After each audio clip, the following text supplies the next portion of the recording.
Bienvenue sur cette nouvelle vidéo, ravi de vous retrouver encore une fois. Mais avant ça, on va devoir créer notre youtubeur, celui qui va nous faire ressentir d'incalculables émotions. Alors commençons immédiatement par l'étape de la création. Appuie sur jouer pour procéder à cette étape. Nous sommes à présent dans l'interface de personnalisation. Vous pouvez modifier la taille, le poids et la couleur de peau. Mais gardons l'avatar par défaut. Ajoutons-lui un vêtement qui appartient au milieu du streaming, pour être bien cliché. Parfait, vous avez tout compris. Maintenant, laissez votre imagination vous submerger et ajoutons-lui un short bien plus flex que celui-ci. C'est à vous de jouer. Quoi? Très bien mon short, connard. Excellent! On a là un youtubeur éclaté au sol, avec un style vestimentaire bien bancal, mais il manque certains accessoires. Pour masquer cette calvitie naissante, ayez une idée à la hauteur de vos talents. Non, c'est parce que je réfléchis trop. Ah oui, j'ai plus de... C'est pas que j'ai plus, c'est... Non. Je vous reconnais bien là. Nous sommes arrivés à la fin de la personnalisation. On va lui rajouter une dose d'humour et de joie de vivre pour le divertissement de la vidéo. Ouais, dans 2 jours j'ai une cornemuse, ouais, pas de soucis, let's go. À présent, nous avons tous les éléments réunis pour commencer. N'oubliez pas de noter notre jeu avec le petit pouce bleu et de nous conseiller dans l'espace commentaire. Merci, vous avez fait du bon boulot. Je vous souhaite alors un bon visionnage et à bientôt. Salut à tous messieurs dames, j'espère que vous allez tous très bien. On se retrouve aujourd'hui évidemment pour une petite nouvelle vidéo, mais attention, pas n'importe laquelle parce que il s'agit de la vidéo Thread d'horreur numéro 2. Oui, y a pas de jingle, c'est juste que je voulais, voilà, c'est le ton, pas si ça a vraiment marché, si c'est pas, j'espère que ça vous a marqué niveau esprit, pas du tout, pas de fou. On est obligé d'en faire des caisses, les youtubeurs, pour faire des intros, genre. Bah après, si c'est des intros un peu comme ça, c'est à tous les gars, j'espère qu'en tout cas vous allez très bien. J'ai pas passé une journée de fou, je vous avoue, je viens de perdre mes parents, mon chien, mon écureuil, mon lave-vaisselle, mais ça, c'est une connerie, en fait, j'ai niqué le lave-vaisselle. Petite ambiance un peu stylée, ça me fait penser un peu à un film un peu érotique, mais c'est pas grave. Petite information avant de commencer la première histoire, il faut savoir que je n'ai pas lu ou préparé du coup les threads, je l'ai juste choisi avec des petits contacts ça. Je connais pas l'histoire, si ça va être choquant tout ça, je vais pas surjouer ou quoi que ce soit. Ça va être mes réactions naturelles, donc let's go. Ah, oh putain, j'ai vu j'étais dans un zion mon gars. Voilà. Let's go, thread numéro 1, épisode 2, let's go.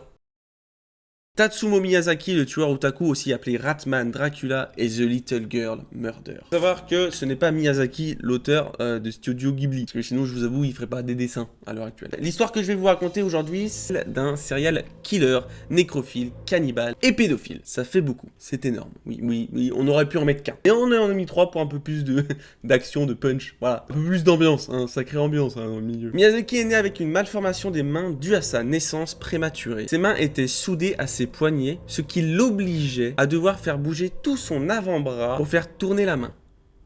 Le mec avait des moufles. Pas besoin de moufles en hiver. Dû à cette malformation, il subira énormément de harcèlement à l'école et de discrimination, étant un élève très timide, réservé. Il va vite développer une obsession pour les mangas.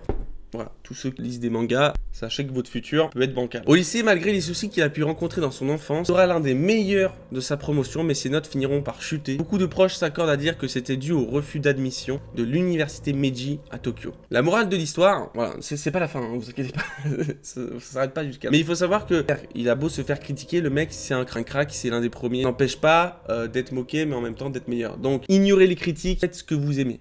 Miyazaki prendra alors la décision de se lancer dans des études de photographie. Laisser tomber son rêve de devenir professeur. Il décidera de partir en voyage familial et prendre un appartement avec sa grande sœur. Les parents de Miyazaki étaient des gens influents, vie de famille, une famille respectable. Son père étant propriétaire d'une société de journaux, mais ce boulot ne l'a jamais intéressé. À cette période-là, il vivra une forte dépression qui lui donnera des envies de suicide et développer énormément de complexes dû à son incapacité à plaire aux femmes et à son manque de confiance en soi, et également de son micro-pénis. Ça, après, je peux comprendre. On dirait mon histoire. Mais ce sera une autre histoire. Ce sera un autre thread.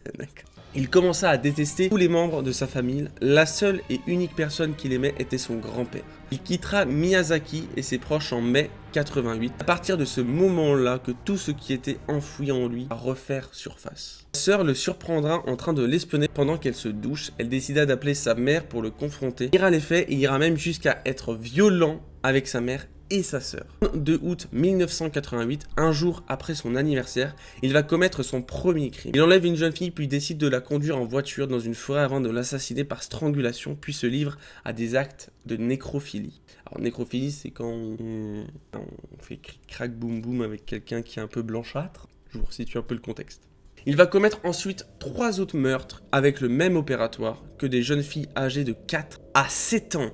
4 quoi? Et son sadisme iront tellement loin qu'il ira jusqu'à brûler le corps de ses victimes avant d'envoyer dans une... Il ajoutera ça à une carte postale. C'est ses premiers crimes et ils sont déjà atroces. Je n'imagine même pas les derniers crimes qu'il a pu faire. J'espère vraiment que ce mec est putain d'enfermé. Voici une reconstitution de sa dernière tentative de crime sur une enfant mineure.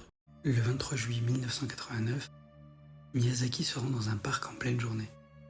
Il repère alors une jeune fille seule, il s'approche d'elle, puis tente d'insérer le zoom de sa caméra dans son... Mais le père de la jeune fille, éloigné d'elle, aperçoit Miyazaki. Les deux hommes s'échangent des coups, puis il arrive à sauver sa fille. Miyazaki prendra alors la fuite, complètement nu, mais sera interpellé par la police de Tokyo en voulant rejoindre sa voiture.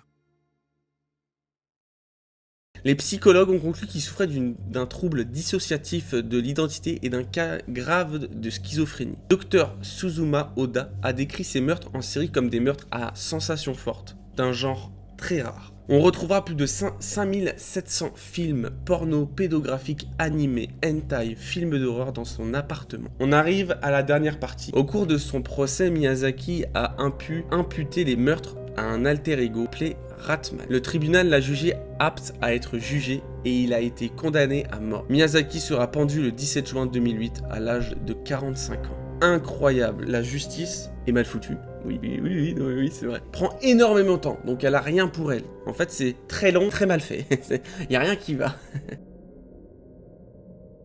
Est-ce que vous connaissez l'histoire macabre de Swanee Bean? C'est la famille cannibale, la plus célèbre d'Écosse, qui a inspiré le célèbre film d'horreur Colline à des yeux. Il faut savoir, si vous avez regardé SNK, un des titans que, je ne sais plus comment elle s'appelle, celle qui devient chef du bataillon d'exploration, avait capturé 2 titans, je ne sais plus lesquels c'est, bref, je vais vous mettre les images là et là. Là, il faut savoir qu'il y en avait un qui s'appelait Swanee et l'autre qui s'appelait Bean. Ou alors, il y en avait un qui s'appelait Bean et l'autre autre chose. En tout cas, c'était une petite référence justement que le cannibalisme qu'il y a dans le manga du coup de SNK et du coup l'histoire que je vais vous raconter sur cette famille. Tout commence avec Alexander Swanee Bean, un jeune homme rusé et malhonnête qui quitte sa famille pour s'enfuir avec une femme et ils finissent dans une grotte gigantesque, un labyrinthe de plus de 1500 mètres. Le trou sombre et humide va devenir leur foyer. Le plan de Swanee est très simple. Piéger les voyageurs sur les routes désertes, les dépouiller de leurs richesses et manger leurs victimes. Les corps sont séchés, salés et marinés, puis suspendus à des crochets dans la grotte. A cru que c'était une salaison. Imagine le mec qui rentre dans cette grotte, tu vois, il se perd dans la montagne, machin, il est là en mode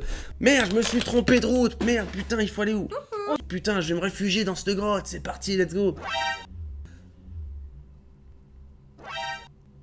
Putain, il y a même du Ralph Lauren, c'est incroyable ça.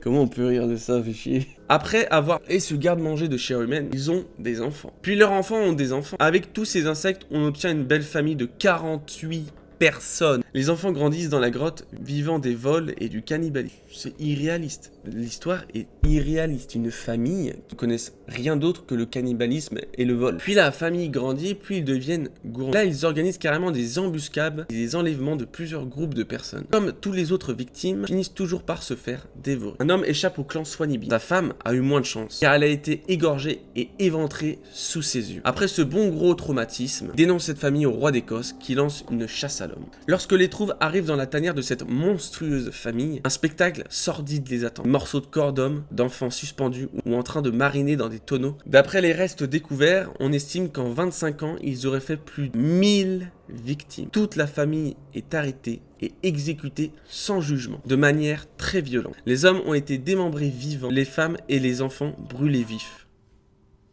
Heureusement, hein, sans jugement, j'ai pas retenu le truc, mais arrêté et exécuté sans jugement. Genre, il y avait un débat. Non, mais après, vous savez, ils l'ont voulu, voilà, cette marinade. La marinade, vous savez, il fallait vivre cette expérience.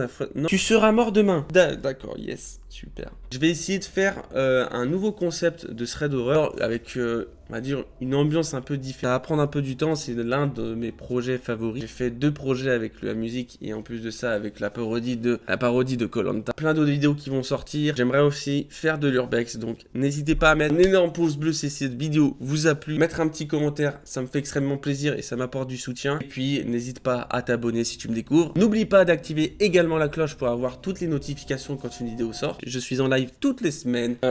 N'allez pas dans des grottes sombres et terrifiantes. Voilà, un conseil, c'est bancal, oui. Ciao, ciao. Ce qu'il te fait des selles, Kiro, tu vois pas le truc t'es Miro, les rages perdent des kilos, le soleil séché, Kiro, ouais faut liker, s'abonner, partager, merci, ouais faut liker, s'abonner, partager, merci.